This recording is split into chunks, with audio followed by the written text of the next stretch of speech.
Eu vou aqui focar aqui em Lucas 16, em alguns pontos que mostram que essa não pode ser uma história literal. Primeiro, aqui fala do rico que vestia púrpura, linho finíssimo, que vivia uma vida regalada e esplendidamente. Por outro lado, havia um outro homem, um certo mendigo chamado Lázaro, coberto de chagas, tarará. E ele ficava ali desejando se alimentar das migalhas do rei. Seja tudo isso que nós conhecemos. A partir do versículo 22 do capítulo 16, Jesus vai falar que aconteceu morrer o mendigo e ser levado pelos anjos para o seio de Abraão. Olha só, primeiro ponto. Então, se essa história é literal e uma pessoa quando morre, ela vai para o seio de Abraão, a grande pergunta é, antes de Abraão existir, para onde iam as pessoas? Um outro ponto. E que tamanho é o seio de Abraão para todas as pessoas que morreram salvas irem para lá? Segundo ponto. Morreu também o rico e foi sepultado.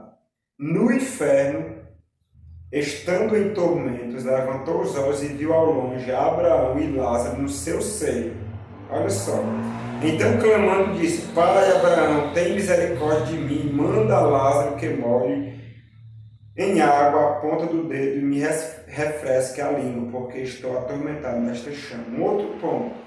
O céu e o inferno ficam tão perto assim a ponto de quem está no céu se comunicar com quem está no inferno e ficar em diálogos.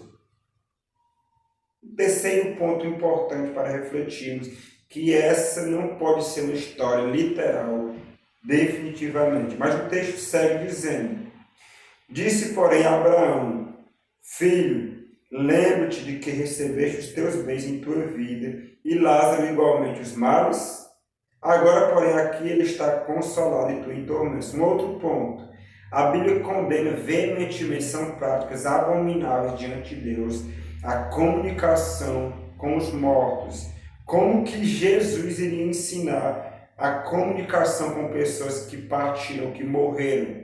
Um outro ponto muito importante mostrando que essa história é uma parábola que Jesus contou para narrar, para tirar princípios e lições para a vida dos ouvintes e também nos nossos dias e em todas as gerações até que ele venha. E o texto continua.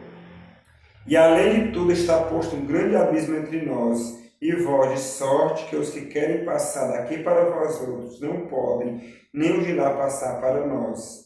Então, um outro ponto bem importante aqui, que eu gostaria de ressaltar, é quem crê, que algumas pessoas creem que essa história, essa parábola, é uma história real, que aconteceu de fato. Mas, se essa história aconteceu de fato, então ela está ensinando a salvação pelas obras. Porque aqui fala que Lázaro, porque viveu uma vida de humildade, de sofrimento, então por isso ele foi para o seio de Abraão, porque ele viveu uma vida sem nenhuma regalia aqui na terra. Por outro lado, o rico, por viver uma vida regalada, esplendidamente bem, na fartura, então ele se perdeu. Quem ensina que essa parábola é uma história literal está ensinando que a salvação é pelas obras. Então, isso vai contra o Evangelho de Cristo Jesus, mostrando que a salvação ela não é pelo que nós fazemos ou deixamos de fazer. Um outro ponto, se essa parábola de fato fosse uma história, então quer dizer que todas as pessoas ricas, conforme o texto é claro dizendo, uma pessoa rica que vivia na fartura, então por isso, porque ela teve uma vida boa aqui na terra, então ela foi para o inferno quando morreu.